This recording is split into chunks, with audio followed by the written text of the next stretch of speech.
اچھا اعتزاز صاحب، 9 ستمبر کو نئے عدالتی سال کی جب تقریب ہوتی ہے تو چیف جسٹس صاحب اپنی اختیارات میں جمہوریت لانے کو اپنا کریڈٹ کہہ رہے تھے، لیکن ٹھیک 11 دن بعد جب ان کے قدرے لامحدود اختیار کا آرڈیننس آیا تو وہ کسی جج سے مشورہ کیے بغیر جلدی سے اس پر عمل بھی کر لیتے ہیں، اور تاثر ایسا جاتا ہے کہ شاید انہیں پہلے سے معلوم تھا کہ ایسا ہونے والا ہے۔ آپ کو لگتا ہے یہ تاثر حقیقت پر مبنی ہے؟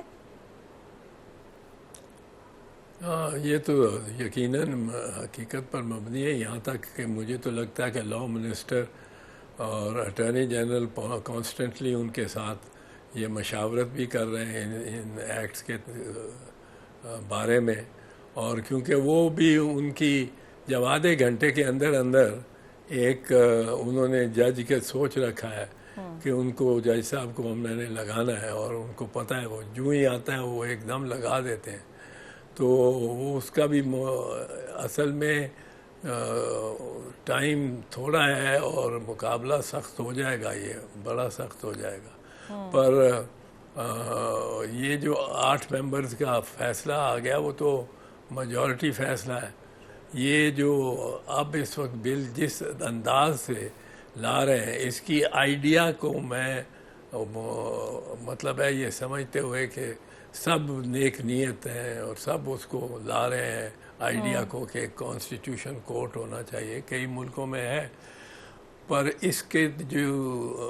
مین پلیئرز ہیں وہ تو اٹارنی جنرل اور لا منسٹر ہیں، اور کچھ اور بیچ میں شامل ہوئے ہیں، رانا ثناء اللہ صاحب جیسے۔ ان سب کی جو بیانات سے اور باتوں سے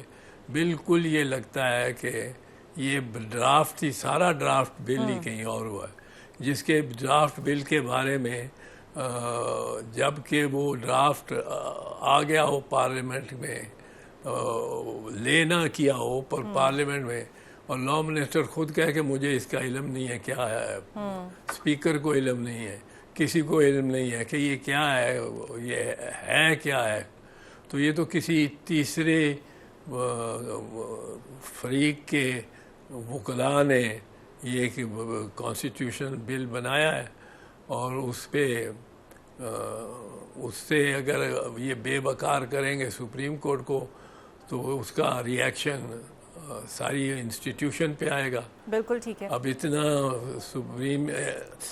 اتنا اہتمام سے جو کانسٹیٹیوشنل کورٹ بنایا جائے گا وہ کہاں بیٹھے گا، وہ سپریم کورٹ میں بیٹھ جائے گا تو سپریم کورٹ کہاں جائے گا، لاہور ہائی کورٹ کی نئی بلڈنگ میں چلے جائیں گے، وہ کہاں جائیں گے، اسلام آباد ہائی کورٹ والے ججز وہ سارے واپس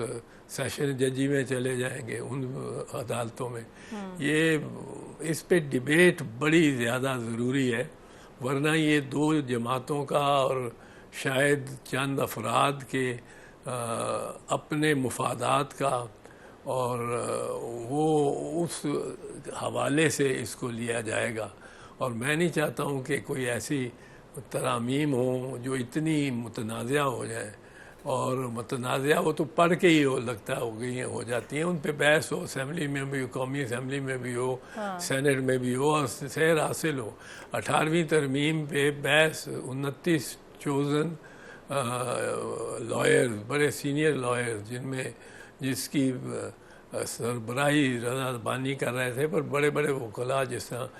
ایس ایم ظفر صاحب تھے یہ اس میں شامل تھے، اور انہوں نے کوئی تقریباً 1 سال اس کی کلاز کو کنسیڈر کیا، اس پہ بحث کی، اس پہ